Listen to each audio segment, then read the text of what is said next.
եկել եմ ձեզ ասելու, որ ես ձեզ սիրում եմ, ես ձեզ սիրում եմ։ Մենք այսօր սկսում ենք մեր գլխավոր հաղթաշարը։ Այդ ամենը կանխելու կա մեկ ճանապարհ՝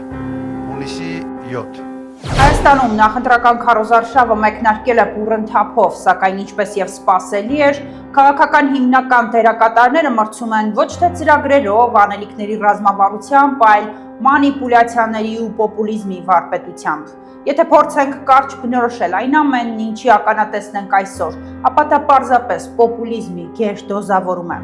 Մի կողմում Փաշինյանն է, ով պոպուլիզմի մաստեր կլաս է ցույց տալիս, այս հարցում նա անկերազանցելի է։ Վարպետորեն խաղում է մարդկանց էմոցիաների, վախերի, անցյալի հիշողությունների հետ, փորձելով սևացնել ամեն ինչ եղել է, որպեսզի ներկա աղետը ներկայացնի որպես միակ հնարավոր փրկություն։ 30 տարի կրակել են, զինվոր է զոհվել, հիմա չեն կրակում։ Ու ոչինչ, որ կրակելու պատճառը Արցախը Ադրբեջանի ձեռքերում է այլևս, ընդ որում բացարձակ դատարկ։ Այս հանգամանքը խնամքով շրջանցում է, մարդիկ ծափահարում են։ Այո, հիմա չեն կրակում։ Ամեն տարի Հայաստան-Ադրբեջան սահմանին մենք ունեցել ենք զոհ եւ վիրավոր։ Կորցրած հողը ինչով էր մերը եղել, մերը չի եղել այդ հողը, Հայաստանն էլ մերը չի եղել, հիմա մերն է, ասում է նա, մարդիկ կրկին ծափահարում են։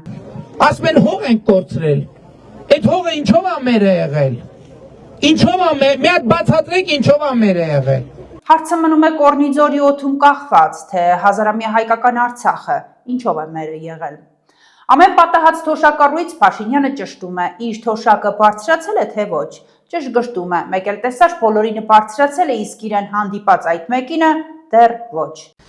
Տրամադրությունն լավ է, ձեր թոշակը բարձրացել է, քարտեզ նվիրեմ, ճանաչեցիք ինձ թե չճանաչեցիք։ Ձեր թոշակը բարձրացել է։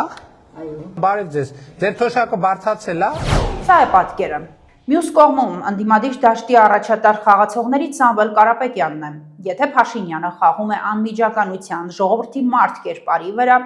Կարապետյանը մեծ փողերի եւ փրկչի իմիջի վրա։ Պոպուլիստական ոճը նույնն է։